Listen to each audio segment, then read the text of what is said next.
Hi and welcome. I'm Steve Martirano, and this is the Behavioral Corner. You're invited to hang with us as we discuss the ways we live today, the choices we make, the things we do, and how they affect our health and well-being. So you're on the corner, the Behavioral Corner. Please hang around a while.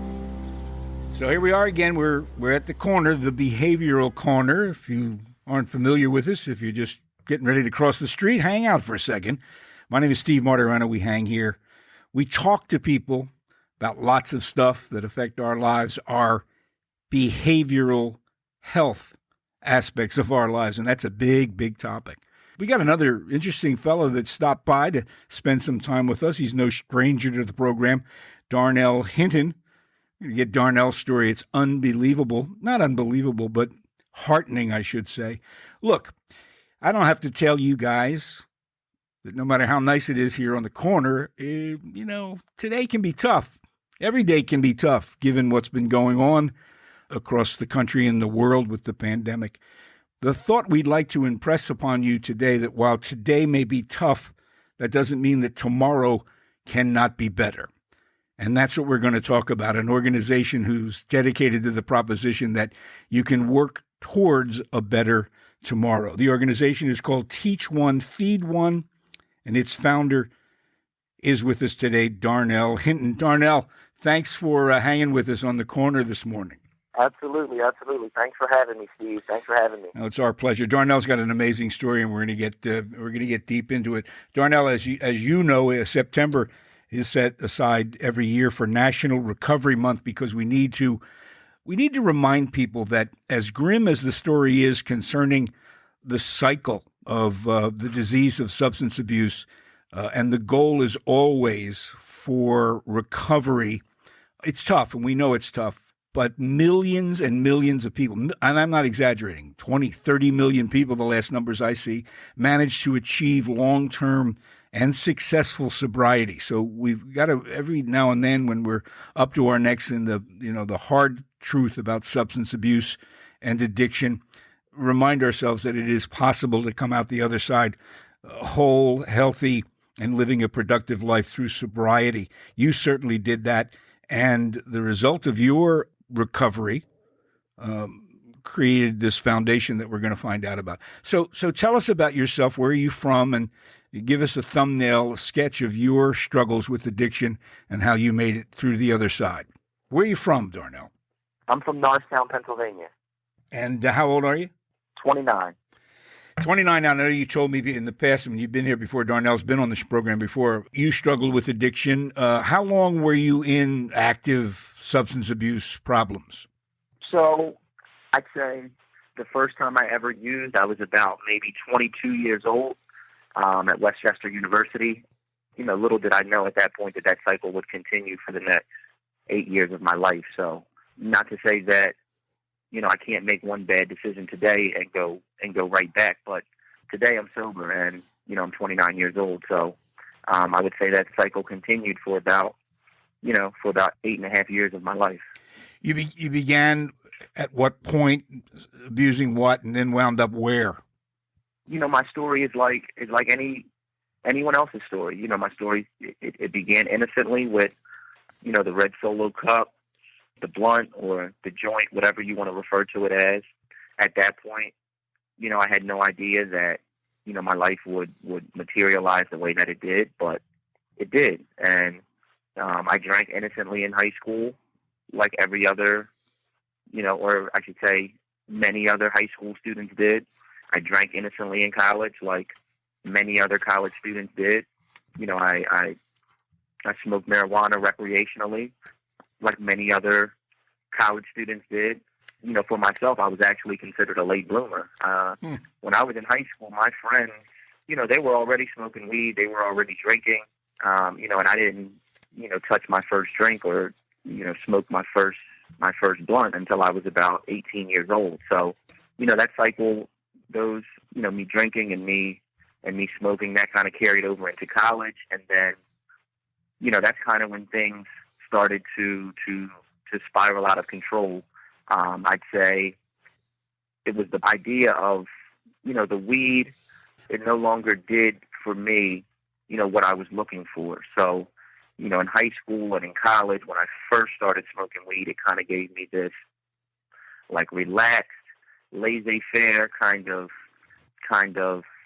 disposition, and it kind of put me at ease and made me feel very okay with everything. And then there was just a certain point, and I can't even put my finger on it if I'm being honest with you, but then there was a certain point in college where it actually did the opposite, and it gave me anxiety, and it made my heart race, and it made me, project and think, and I no longer wanted to smoke weed. It was no longer soothing for me. So I stopped smoking weed. I was living with 3 or 4 gentlemen in my apartment. I'm not sure if it's just me being in the wrong circumstance or the wrong environment, but for whatever reason, I was living with 3 men who were already experimenting with other drugs. So they were using what I know today as Percocet or oxycodone. I had no idea what it was at the time. I just knew that it was a pill, and I just knew what they told me. And they told me that it made you feel incredible. It made you feel amazing. You felt like you were Superman. You talk better. You think better. You move faster. You work better. You do everything better. And I kind of, I said no for a while. I said no for quite a bit, actually, because I knew that although I didn't know where it would end up leading me, because I had no idea. I couldn't even imagine where it would lead me. But I knew that doing pills was not something that I should be doing. I tried it eventually, and like I said, that opened doors for me that I was not able to close for the next 7 to 8 years of my life.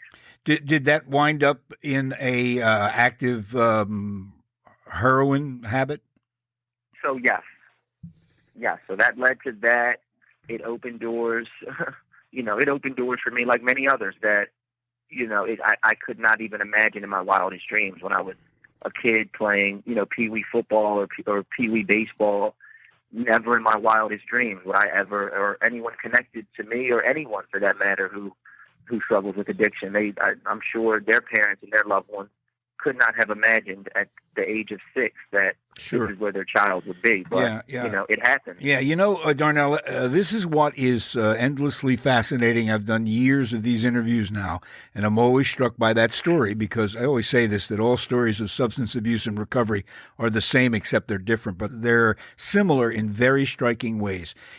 As you're, pointing out right now, nobody sets out as a goal to become a substance abuser. Nobody says, it'd be a good idea as I grow up, maybe I should develop a serious, intractable heroin habit. So it's not a goal, it's not a plan, and you just never know who among your circle of friends who's doing the same things will also wind up with a big problem like this. You only know when it's obviously too late that you, for whatever mysterious reasons, had a propensity towards not being able to handle this stuff and winding up trapped by this disease.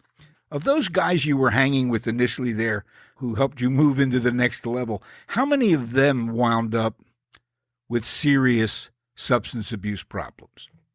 All of them. Every single one of them.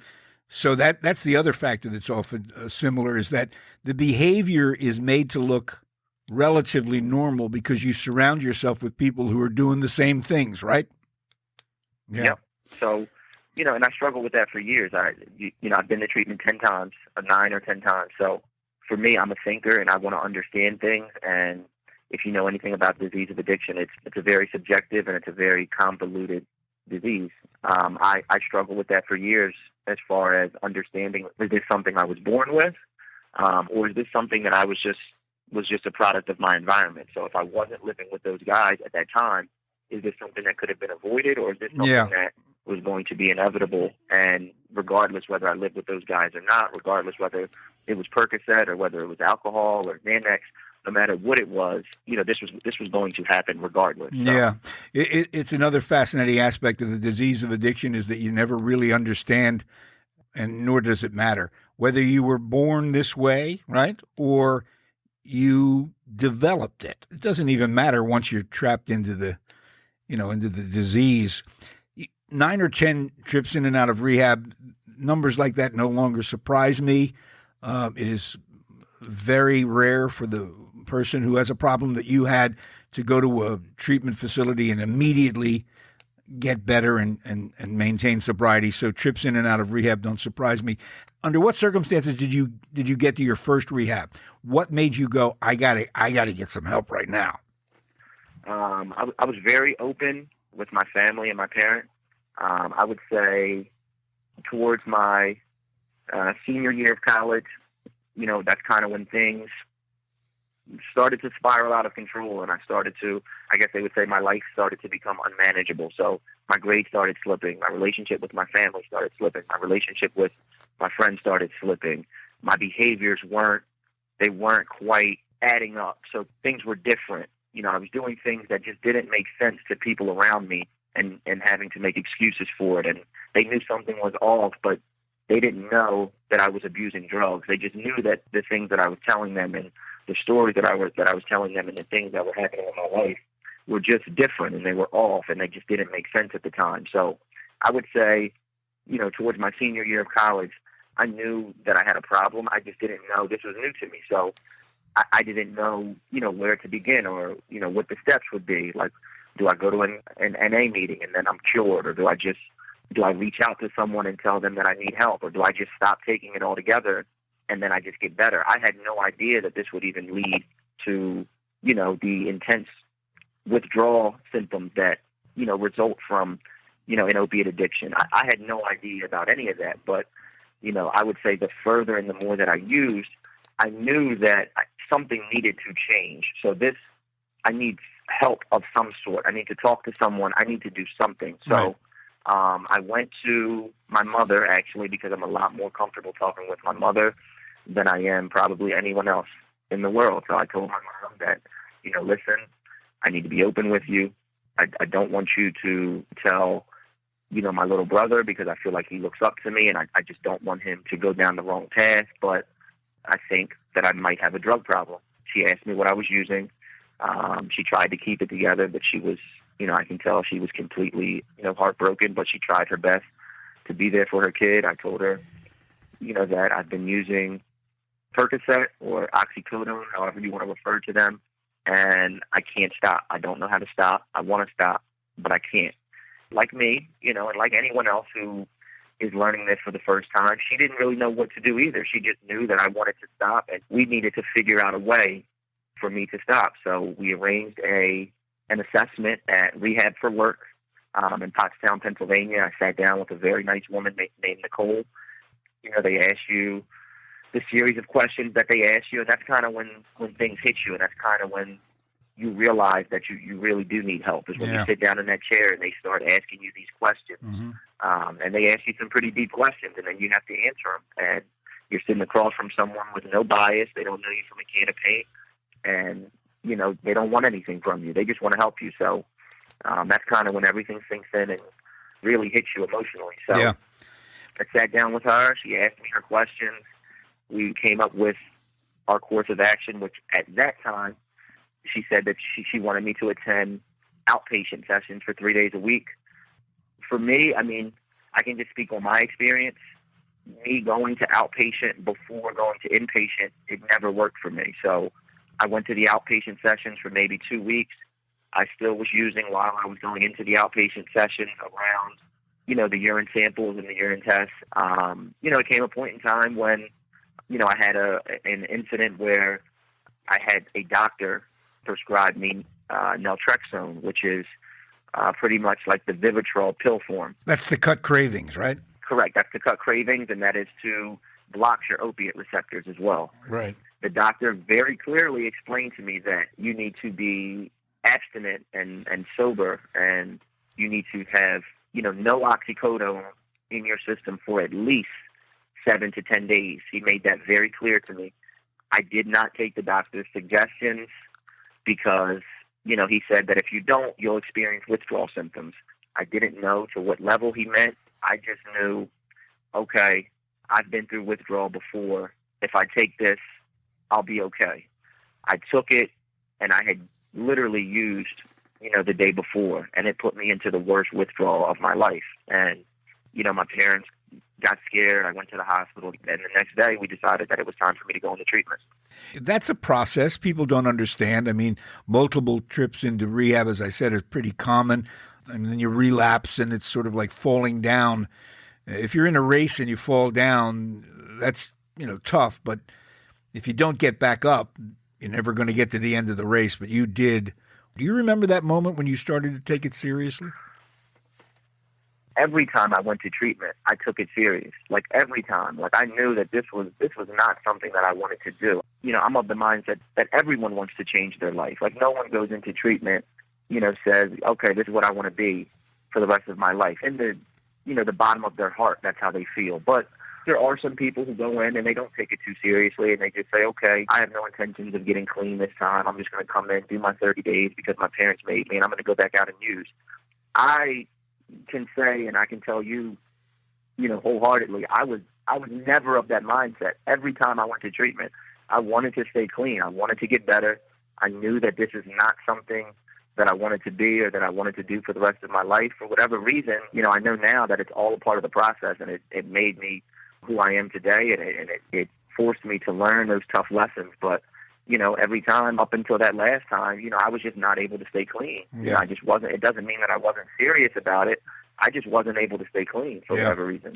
Yeah, it's a perfect example of what we're talking about. Millions of people go through the same process and finally come out the other side for a multitude of reasons. Suddenly it all begins to work for them, and they can string together 1 and 2 and 3 or 4 days and then months of sobriety. And then one day they're several years into being clean and sober. Their lives are better, and they're moving forward. And for you, that certainly is the case. Almost 2.5 years now sober. All by itself, that would have been, achievement. That was your goal. Your goal was to stop this behavior, try to get a handle on the disease, and be sober. And you've done that, and you could have left it at that. But you have this wonderful moment I guess you were in an NA meeting when the leader of the group said, well, what are we going to do this weekend? Anybody got any plans? This idea popped in your head, right? Tell us about it. Yeah, very similar to that. I was not an AA meeting, but I was in my outpatient therapy session, and I was sitting in group, and the counselor said, what's everyone going to do for this weekend? And he went around the room, and then he finally got to me. He said, Darnell, what are you going to do this weekend? I want to go to Kensington, and I'm going to feed the homeless. And this was not something that was new for me. This was something that I was battling in my mind, for years, even far before I even touched a substance. I've always wanted to give back in some way. I just didn't know how. 25 minutes after I said that, I put up a post on social media, said, I want to go to Kensington and feed the homeless this weekend, and I'm looking for, 1 or 2 people to join me. And I think we had about 7 or 8 people that ended up, actually coming out and feeding the homeless with us. Yeah, you raised $42, and your resources were 6 or 7, like-minded people, $42 that you guys scraped together. You had a phone. The phone made it possible, and an Uber account to get you into Kensington. You passed out pizzas, which is, it's incredible because out of that came Teach One, Feed One, which was your foundation, right? Yeah, like I said, man, in the beginning, I had no intentions of ever even starting a nonprofit organization. That was never on my mind. I just wanted to go back somewhere that I have been, something that I was extremely passionate about, and, something that, I felt in my heart deeply that, I wanted to give back to. And that was my only intention. And people who know me, when I say know me, I mean people who know, more than just my first name.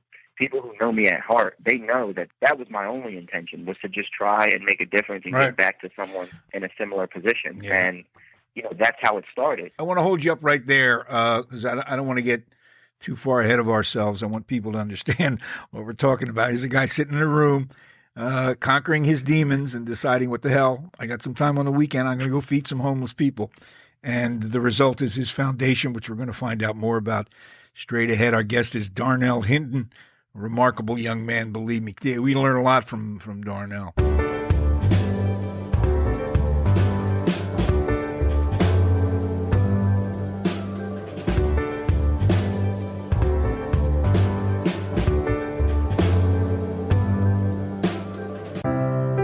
Every storm runs out of rain, according to the great Maya Angelou. Her words can remind us of one very simple truth, that storms do cross our paths, but they don't last forever. So the question remains, how do we ride out this storm of COVID-19 and all the other storms life may throw our way? Where do we turn when issues such as mental health or substance abuse begin to deeply affect our lives? Look to Retreat Behavioral Health. With a team of industry-leading experts, they work tirelessly to provide compassionate, holistic, and affordable treatment. Call to learn more today. 855-802-6600. Retreat Behavioral Health, where healing happens. So, Darnell, again, I wouldn't know how to start a 501c. You managed to put all that together. I guess the same way you approached treatment. You didn't know anything. You didn't know how to do that either. You sort of learned this on the job. And now the organization is over 2 years old. It serves a broad group of people in your community. What are some of the things now Teach One, Feed One is about now? What kind of services are you providing?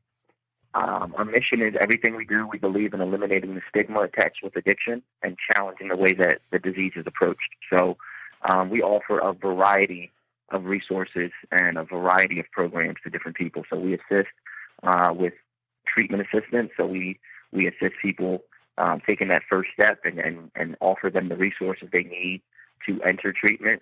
And then also just as important, if not more important, we assist people upon treatment discharge. So what that means, monetary support in the form of funding for recovery houses or funding for intake fees for recovery houses or anything of that nature that will impede someone from taking that first step. We're there to do that.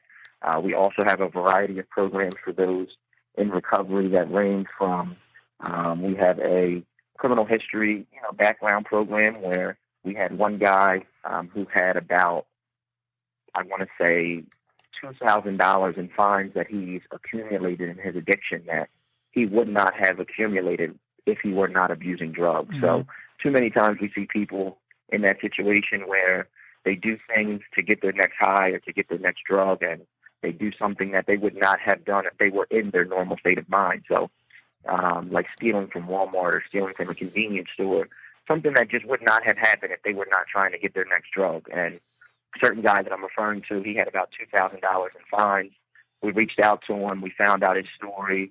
We showed up at his front door. We surprised him, and we told him that what we're going to do today is we're not going to give it to you, but we're going to write you a check. You place that the fines are accumulated at for $1,500. We're going to take care of the fines for you. Don't worry about it. And that guy today is still clean.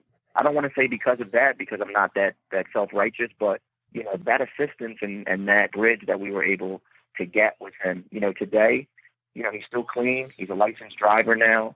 He got his license back. He's working, to bring the story full circle. He told me that day that he was going to keep it going and give back to the next person as well. And, just recently, about a month ago, he held an event at his sober house where they held a charity boxing event, and all of the money that they raised, they donated back to the organization, and it was about $1,000.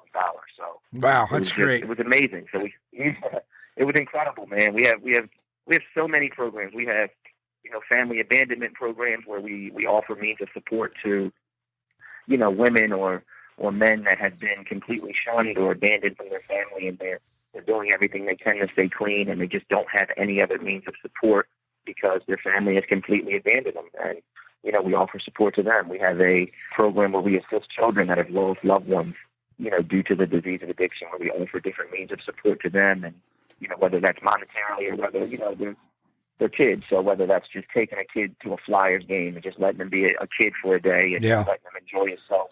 What's most important is the conversations, on the way to the game and the conversations on the way home from the game and talking to them and giving them an opportunity to talk to someone and creating that relationship where he has my phone number, I have his phone number, and if he ever needs anything, he can call me. You never know what gesture it is that triggers in somebody the notion that there's help. Maybe I should take this a little more seriously. You're right. You take a kid to a Flyer game, it doesn't seem like much, but it may be the difference between him making a bad decision or making a good decision. And in the case of the guy with the fines, he probably felt hopeless and trapped and worried about the money before he's worried about his disease. And here these people show up on his doorstep and say, listen, we can help you out here a little bit. That's exactly the idea behind it, because I can speak just from personal experience. I've relapsed a few times just from getting overwhelmed and getting too stressed out. And because I'm dealing with this monkey on my back, there's 1,000 other things that have compiled on me that I have no idea how I'm going to do any of it and stay clean at the same time. So, just that stress and that anxiety has caused me to relapse plenty of times. So that's the point behind that. Yeah, exactly. The point of taking the kids, a kid to a Flyers game, just really quick, is not even so much of the Flyers game, but, they're kids. He's 9 years old.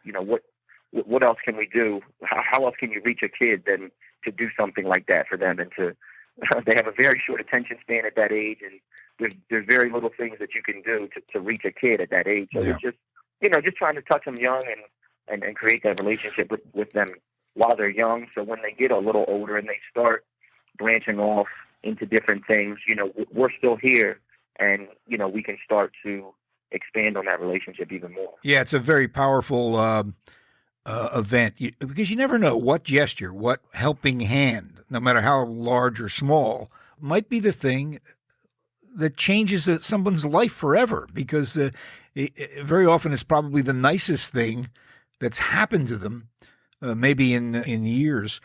So 2 years now, Teach One, Feed One, all of those things you do, and it's an amazing job you guys are doing, must have been made even more difficult because of the pandemic. Is that the case? What's going on with regard to your organization during COVID-19? Like everyone else, the pandemic has affected us. It's affected a lot of our fundraisers.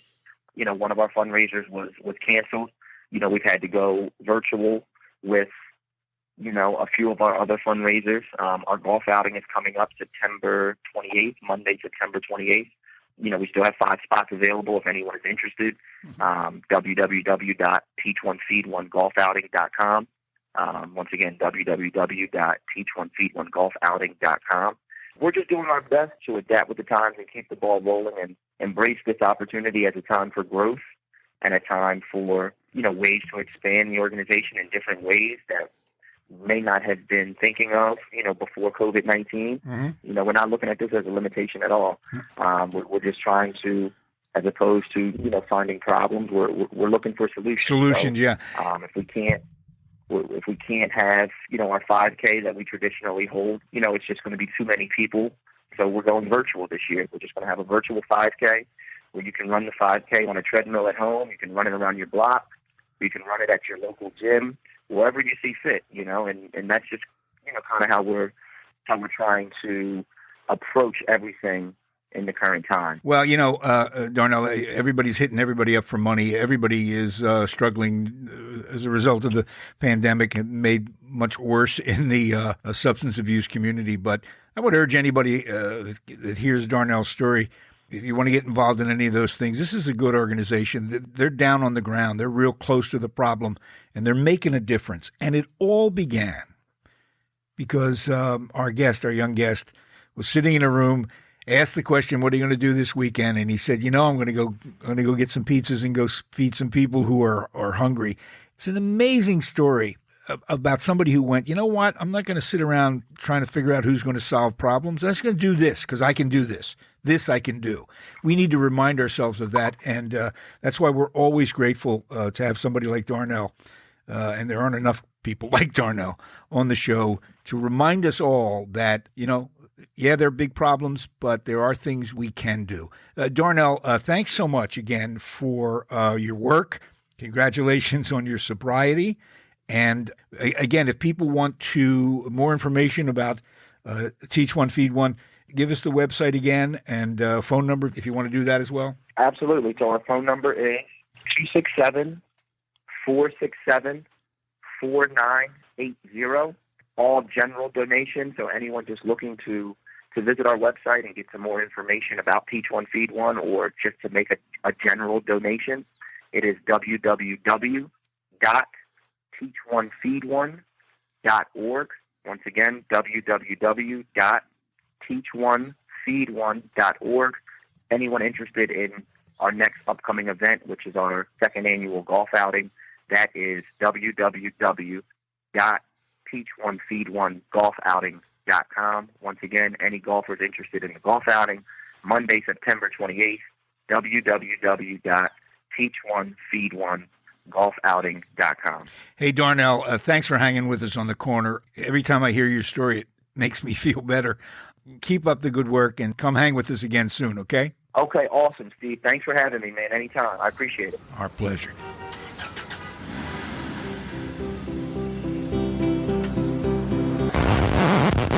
Oh, wait. Come back. Come back. Hi, almost forgot. I was talking to Darnell and forgot. It is apparently, in addition to, National Recovery Month, September has been designated SelfCare September. I kind of do that all the time. Wonder what this is about. So here to tell us all about it is my very dear and very old friend, Paul. What's your last name again, Paul? Altabelli. I know his last name. I've known him forever. Paul works very diligently on the back end of this program. So he was telling me about SelfCare September. I said, what are you talking about?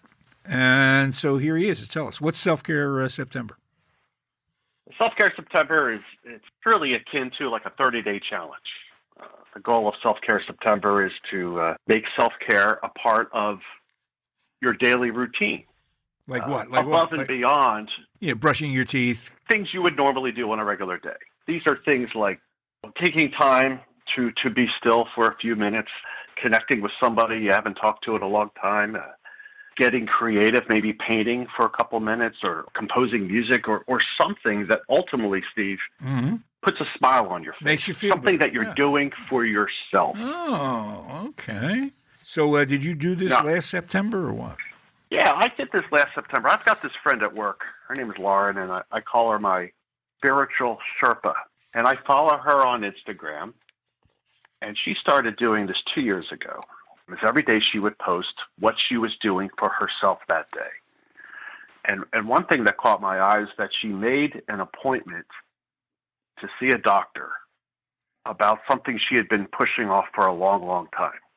You could make a case like go to see a dentist, because we always push off going to see a dentist. Yeah, right. I found that really interesting. And I'm like, why not do something for me? Yeah.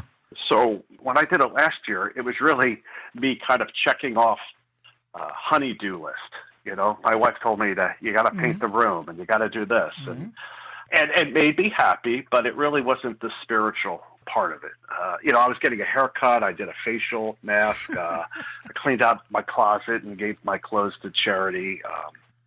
I meditated on the beach. I mean, these are nice things to do. But this year, I'm planning on taking it another step where I'm getting a little bit more spiritual with it.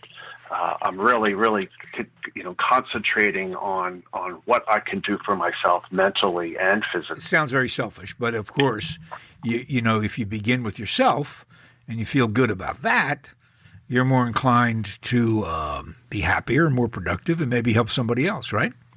Absolutely. Self-care is not selfish. It's essential. It's about little wins and small accomplishments I set out to do. At the end of the day, by doing these things, I'm able to smile and feel better about myself. Right. The kindness I think that I show towards myself is reflected, and people will see that, and perhaps, and I know this is a stretch, but perhaps they'll feel good about themselves.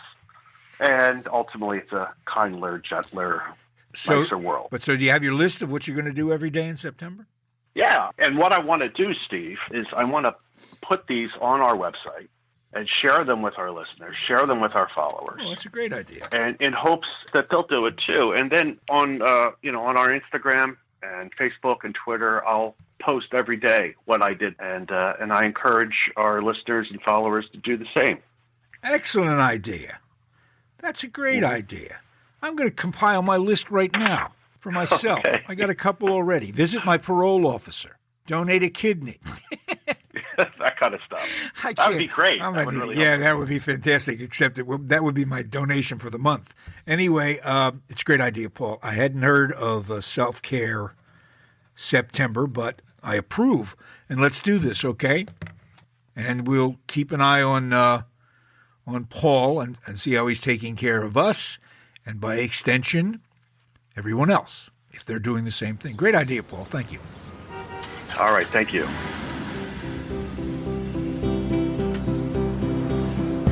That's it for now. And make us a habit, hanging out at the Behavioral Corner. And when we're not hanging, follow us on Facebook, Instagram, and Twitter on the Behavioral Corner.